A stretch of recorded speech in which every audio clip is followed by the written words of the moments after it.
Welcome to our massive online course on Whitman. My name is Christopher Merrill. I direct the International Writing Program at the University of Iowa.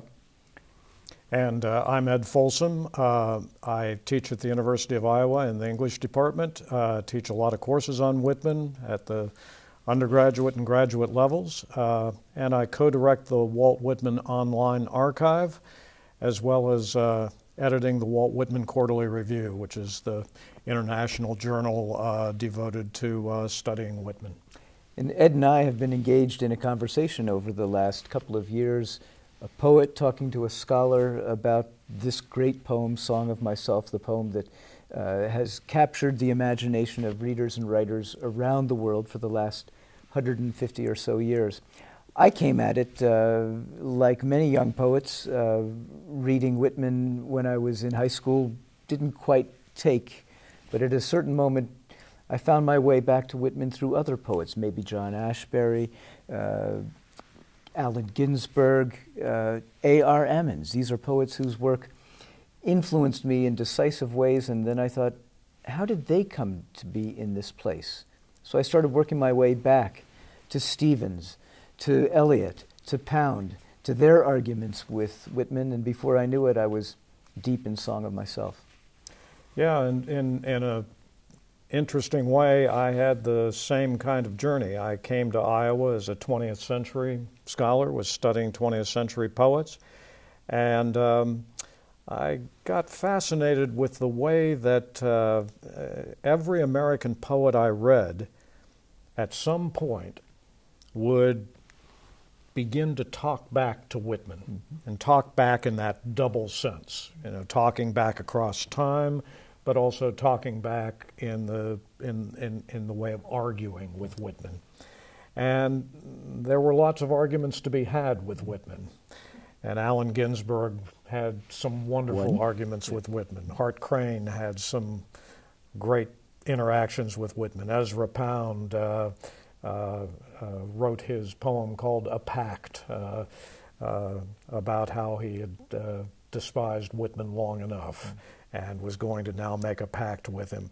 I became really interested in how 20th century poets, in a way, had at some point to define themselves by putting themselves up against Walt Whitman, asking him why America hadn't turned out the way that Whitman predicted it would.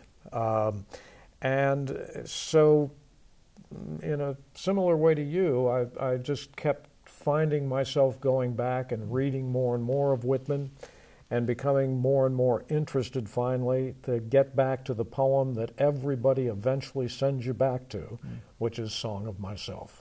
And as you're saying that, it occurs to me that once very early on I read an interview with the American poet Dave Smith, who just casually mentioned that Whitman after the Civil War is a much darker poet than he is before the Civil War. And that stuck with me in interesting ways because it seemed to me that, the Civil War is absolutely central to who we are as a people. And Whitman is writing before and after it. Of course it shaped his writing, it shaped his thinking. I found myself wanting to go back to understand the Civil War. And through the Civil War, I also start thinking about Whitman. Yeah, and the interesting thing about Song of Myself, one interesting thing about it, we're going to find lots of interesting things about it as we read it together over the next few weeks, but the poem, Song of Myself, is a poem that was written in the 1850s, published in 1855, so we're before the Civil War.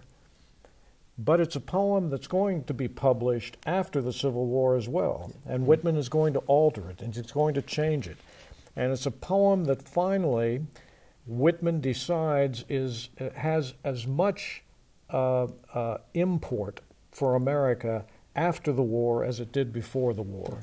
And it's one of the things that makes it a very interesting poem. If we read Song of Myself and think about the Civil War, then all the shifts and changes in this poem over 25 years for Whitman are going to become really important and crucial to think about.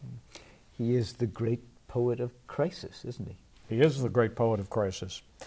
And so there are lots of reasons to read Song of Myself, and we hope that lots of you that will be taking this course will be doing it for as many reasons as there are people taking the course. Everybody has a personal reason to be reading Song of Myself. We're thinking that people interested in translations, since we are working this course in conjunction with the Whitman Web, which has translations in multiple languages of Song of Myself. Anyone interested in languages will have an in to this poem and reading it and thinking about the challenges of trying to move a poem as long and complex as this one into another language.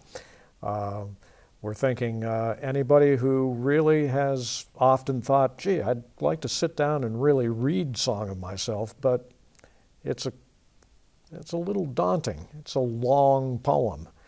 And we were thinking reading it together, talking about it, talking with each other about it, looking at translators and how translators are struggling to put the poem into another culture and into another language, that all of these things will work together to make it an exhilarating ride.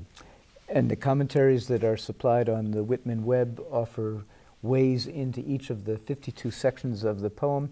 It's also a poem for people interested in political theory, in notions of democracy, in the relationship between poetry and religion and science. All of these kinds of themes that Whitman takes up over the course of this long poem, which we will be discussing in these next several sessions. Construction of sexuality, another major theme in this poem that we will see the construction of a male-male affection that really had never been expressed before. Yeah. That's the week we call sex.